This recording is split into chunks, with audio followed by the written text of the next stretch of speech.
Chitaras, Chitaras, oh, Chitaras. Au Spartiate Gym, Chitaras.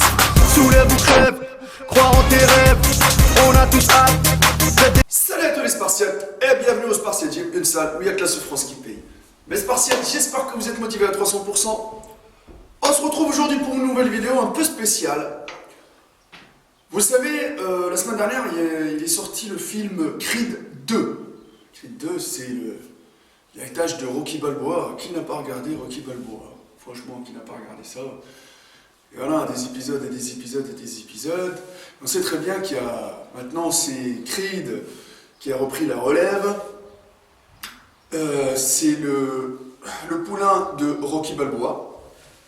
Alors aujourd'hui, on va faire une analyse, mais en même temps une comparaison entre Creed et son adversaire, le fils de Drago, là, Ivan Drago. On sait très bien que c'est l'acteur, c'est Lundgren. Alors je vais commencer déjà par la première chose, parce que j'ai trouvé une photo de Dolph Lundgren, l'acteur. Franchement, c'est un super acteur. Hein. Même, j'ai regardé des films de lui. J'ai regardé des films de lui quand j'étais jeune. C'est un gars qui faisait de la muscu, des sports de combat. Il a fait Expandable avec Sylvester Stallone. Alors, et ces films, c'est des bons délires. Alors, la photo, je vous la montre. On sait très bien que dans cette photo-là, Dolph Lundgren, c'est clair, net et précis qu'il était chargé. Même dans le film où il était contre Rocky Balboa, où il représentait l'Union soviétique, il avait la classe, hein. Il avait une belle coupe, il avait la classe. Et on dirait que le mec, vous vous rappelez pas de Street Fighter il y avait un lutteur américain là, dans Street Fighter, là, dans le jeu Street Fighter, là, que Jean-Claude Van Damme, quand il a fait Street Fighter, il a pris son personnage, il s'appelait comment? Guile, un truc comme ça, oui. Guile ou Guile, un truc comme ça, en gros. Avec cette coupe-là. Bon, il était chargé aussi, hein. Franchement, je vous dis la vérité, on ne peut pas... Maintenant, mes Spartiates, vous savez très très bien quand on rentre dans le milieu d'Hollywood, des stars d'Hollywood, on a des castings. Et du coup, les Spartiates, on va pas parler d'Ivan Drago, qui est l'acteur Lundgren. Aujourd'hui, on va essayer de comparer l'acteur qui a fait son fils dans le film Creed 2 avec Michael B. Jordan qui a fait Creed. Déjà, la première chose, quand on met les deux côte à côte, c'est deux morphologies différentes. Pourquoi? Parce que, déjà, Drago, c'est plus grand que Creed. Après, la première chose, c'est que Drago, il est plus épais que Creed. Creed, il est plus fin, par contre, il est plus large. Regardez les clavicules, ça lui permet d'avoir, vous savez, les clavicules qu'il a, Creed, et les épaules. Parce que si vous comparez les épaules de Creed aux épaules de Drago, à la largeur de clavicule, moi, personnellement, je préfère Creed. Après, si vous cherchez à être balèze, avec un super volume et épais, je vais prendre Drago parce qu'il est plus grand. Alors, je vais prendre chacun à part et je vais commencer à analyser. Je vais commencer par Drago. Alors Drago, c'est Florian Montenot, voilà, qui fait l'acteur. Je vais aller directement faire une petite recherche sur Google pour trouver une petite photo pour en même temps l'analyser avec vous. Alors, déjà je tiens à préciser, avant tout, que leur coach, qu'il soit avec produits dopants ou pas, mais on sait très bien qu'il y a des enjeux énormes, les amis. Oui, je reviens sur ce point-là. Il y a des enjeux énormes. Quand vous signez un contrat à 2 milliards d'euros ou des contrats où il y a... Maintenant, même à la télé française, pour passer... pour faire le buzz passer, il y en a certains qui s'injectent des trucs, il y en a certains qui arrivent avec des implants pour faire le buzz, machin, etc. Et c'est logique, hein. La fin justifie les moyens. Maintenant, quand il y a des enjeux, des contrats de fou, il y a ce pseudo-coach qui sort d'un monde obscur, qui arrive avec des évolutions magiques pour assurer le contrat quoi qu'il arrive. Eh oui, les amis. Bon. Sans plus tarder, je vais aller directement sur... Voilà. Alors lui, son truc, c'est qu'il a plus de trapèzes que d'épaules. Donc il y a des trapèzes énormes, les épaules, on les voit bien, les épaules bien dessinées, ok? Et bon, comme c'est un boxeur quand même, quand il monte, il faut ramener une shape correcte. Hein. Voilà, hein, tu arrives avec une diète pour monter, tu as une catégorie de poids. Bon, ça, les boxeurs, ici il y a des boxeurs qui regardent cette vidéo-là, ils comprendront. Donc il a plus de trapèzes que d'épaules, donc ça lui fait les épaules un peu en retard. Mais là, ses épaules, ils sont là, ils sont présents. Les pecs, il a une belle cage thoracique, d'accord? Mais comment vous dire ça? Il a une belle ouverture de cage thoracique, il a des bons bras, d'accord? Il a des gros bras quand même, il a des gros bras, on voit la sangle abdominale apparente, mais il est épais. Maintenant, un physique comme ça, je me dis de suite par rapport à sa taille, naturellement parlant, c'est compliqué de l'avoir, je vous le dis de suite. Maintenant, moi, son physique, franchement, je dis la vérité, ce qui me plaît bien, c'est que même au niveau des jambes, il a quand même des belles jambes. Ses jambes, ils sont là. Et là, vous allez voir que quand je vais commencer à analyser Creed, ça ne va pas être le même cas. D'accord? Donc, c'est une personne qui travaille le haut du corps, le bas du corps, il y a un super volume, il y a une diète correcte, mais c'est pas un gars qui cherche à faire du bodybuilding, les amis. Hein. Donc, il cherche à avoir le volume qui va, l'explosivité, et utiliser son poids, voilà, pour pouvoir vous mettre une patate extranucléaire. Voilà, tout simplement. Donc là, franchement, après moi, quand on voit la cage thoracique, on voit que les pecs ils sont assez tombants là, et au niveau des tétons, vous voyez, ça lui fait une belle ouverture de cage thoracique, mais ça lui fait pas des beaux pecs. Maintenant, si on y va directement voir, ça n'empêche, faites attention, ça n'empêche qu'il y a du travail, hein, parce qu'il est grand de taille, il y a du travail énorme.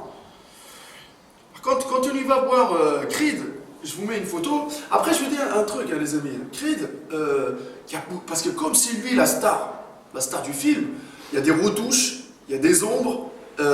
Si vous avez remarqué, on ne montre pas beaucoup les jambes quand ils s'entraînent. On ne les montre pas, on ne les met pas face à la caméra et tout. Pourquoi? Parce que Creed, le haut du corps, il est très bien développé. Il reste fin, un petit bassin, la sangle abdominale, elle est là, des bons pecs, des épaules, mais magnifiques. Un dos, franchement, il a un dos en V, mais le bas du corps, nada, shit, il est fin, il n'y a pas de volume, il est léger comme une plume, d'accord? Après, voilà, c'est peut-être un choix personnel, etc.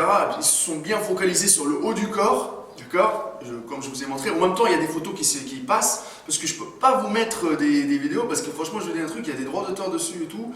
Après, hein, n'oubliez pas, hein, je vous montre une photo d'évolution de Creed. N'oubliez pas d'où est-ce qu'il vient, il a fait du bon boulot, hein, le gars, il a fait du bon boulot. Par contre, lui, il est chanceux, il a les clavicules larges. Là, on voit les trapèzes, mais il a des clavicules, les épaules bien arrondies, les pecs, la cage thoracique, elle a explosé, les bras pareil. Il y a une belle symétrie au niveau du haut du corps. Il y a une belle symétrie au niveau du haut du corps. Vous n'allez pas me dire il y a une génétique parfaite. Non, les amis, là pour ce volume qu'il a, même, entre Creed, le film 1 et Creed 2, il a évolué. Il a évolué, les amis. Si vous avez regardé Creed 1 et Creed 2, vous allez voir que le mec, il a pris encore du muscle. Là, ça sent... Là, vous sentez? Ça sent la testo. Ça sent la testo, les amis. Ça sent la testo, là. Il y a quelque chose qui ne va pas, ça sent la testo en tout cas. Alors, là en même temps je vous montre une photo de lui avec son coach, mais là les amis, là limite, il peut préparer une mince physique le gars. Je vous dis un truc, il peut préparer une mince physique. Franchement, moi, son physique, il est pas mal du tout. Moi personnellement, par contre, défaut le retard énorme, c'est les jambes. Au niveau du haut du corps, il a une symétrie plus que magnifique. Parce que quand on voit, alors, les avant-bras sont en place, les biceps sont en place, les triceps sont en place, les épaules, quand je dis les épaules, complètes, bien remplies, limite parfaite. Le parfait n'existe pas. Les pecs. Par contre, les pecs, la chose que je suis en train de voir, il y a dans une photo, quand on regarde les pecs, attendez... Quand on voit les pecs, on dirait que les pecs ils sont tombants, tellement le volume au niveau des bas des pecs il est assez conséquent par rapport au haut des pecs que dire ça, les pecs qui sont tombants. Ouais, ça lui fait pas des beaux pecs, mais bon, il y a quand même le volume, il est là. Mais autre chose, même s'il a des épaules énormes, mais la cage thoracique, elle est monstrueuse, vu l'ouverture de ses clavicules, franchement, et en plus, il n'a pas bossé énormément les bras, ou par exemple les bras ils vont dépasser les épaules, non, c'est pareil, franchement, il a un physique beau à voir, les amis, beau à voir, athlétique. Après, le défaut, c'est le bas du corps, mais ça, on se fout. Peut-être qu'il y a des boxeurs aussi qui ne bossent pas énormément pour rester rapide. Mais franchement, le haut du corps, il est monstrueux. Ils ont fait un taf de fou.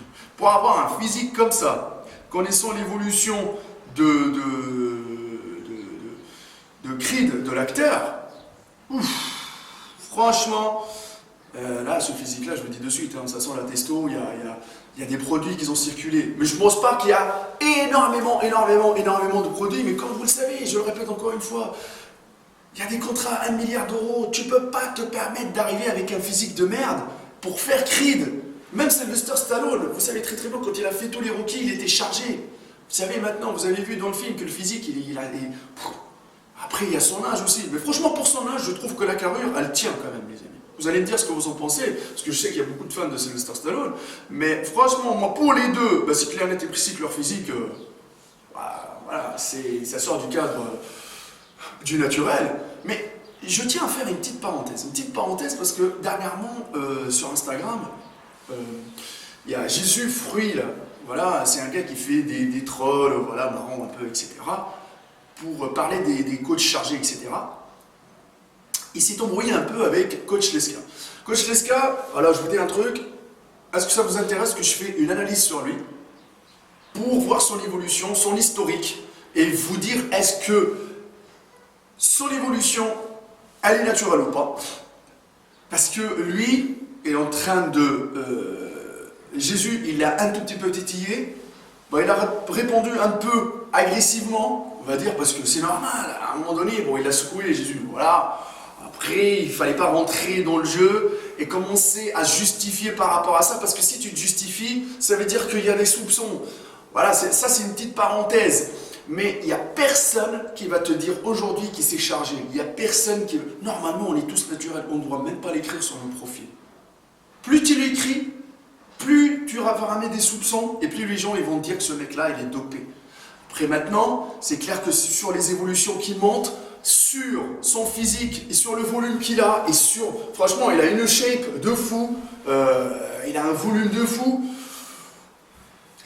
Franchement, il faut que je me concentre très bien pour pouvoir faire cette analyse-là, parce que j'ai eu l'occasion de discuter avec lui en privé, mais il m'a répondu, je le remercie, mais moi franchement, je vous dirai ce que j'en pense, hein, si ce physique-là il est atteignable naturellement ou pas. Et je lui ai dit, même en message privé, je lui ai dit que si moi je pense, et ce n'est que mon avis personnel, que tu t'es chargé dans le passé peut-être, et maintenant tu ne te charges plus, je le dirai à la caméra, parce que moi je suis quelqu'un de franc. D'accord les amis, voilà, comme on dit, je porte mes couilles comme des boules de pétanque, et je les mets sur la table et je parle. Maintenant les amis, c'est clair et net et précis que les coachs d'aujourd'hui, ils peuvent changer votre physique, et vous faire promettre des évolutions qui sortent du cadre du naturel, mais que vous allez penser que c'est naturellement parlant possible, mais sauf que non, les amis, il y a des produits, il y a des cocktails Molotov qui rentrent. Après, voilà, maintenant, si tu veux réussir dans le milieu de la muscu, c'est charge-toi, point à la ligne. Alors, pour conclusion, quand je reviens, Creed ou Drago, moi je choisirais Creed. Vous, je ne sais pas ce que vous en pensez, mais dites-le moi dans les commentaires. Moi, personnellement, parce que la symétrie qu'il a, le bas du corps, on peut le rattraper, mais la symétrie qu'il a, elle est magnifique. Après, c'est clair que il y a du boulot derrière, il y a du boulot, il y a un coach qui a bossé, il y a une diète pour avoir voilà, une qualité de sèche correcte devant la caméra, parce que tu peux pas arriver avec un gros bide. Et n'oublions pas que Drago aussi, il a hyper bien travaillé. Après, il n'a pas la largeur que Creed il a, ni aussi... après, ça dépend, hein, peut-être Creed, il s'entraîne plus, ça fait longtemps qu'il s'entraîne plus à la muscu que Drago, ou ça, franchement, il y a beaucoup de critères à voir, il y a la taille à gérer aussi, parce qu'une grande personne, entre guillemets, c'est clair que les insertions ne sont pas pareilles qu'une petite personne. Il y a beaucoup de choses, les amis, il y a beaucoup de choses. Donc, je vous laisse vous exprimer dans les commentaires, mais franchement, les deux, c'est des bons physiques. Je vous dis de suite, que ça soit bien clair, il faut respecter le travail, qu'il soit chargé ou pas. Et faites attention dans le monde d'Hollywood. C'est clair que tu seras obligé de te charger parce que tu n'auras pas le choix. Tu n'auras pas le choix. Tu as un contrat à respecter, tu as une date à respecter. Si tu n'arrives pas comme ça, balèze comme ça, avec une qualité musculaire de fou, ils ne vont pas t'accepter, ils vont te dire dégage, next. Dégage, fucking dégage. Ma page Facebook, Hardcore Team HK, mon Instagram, Maître Cal, il y a pas mal de projets qui arrivent, les amis. Il n'y a que la souffrance qui paye, il n'y a que la souffrance qui paye. Et n'oubliez pas que nous, les vendeurs de rêves, on les fuck, motherfuck, à 300%.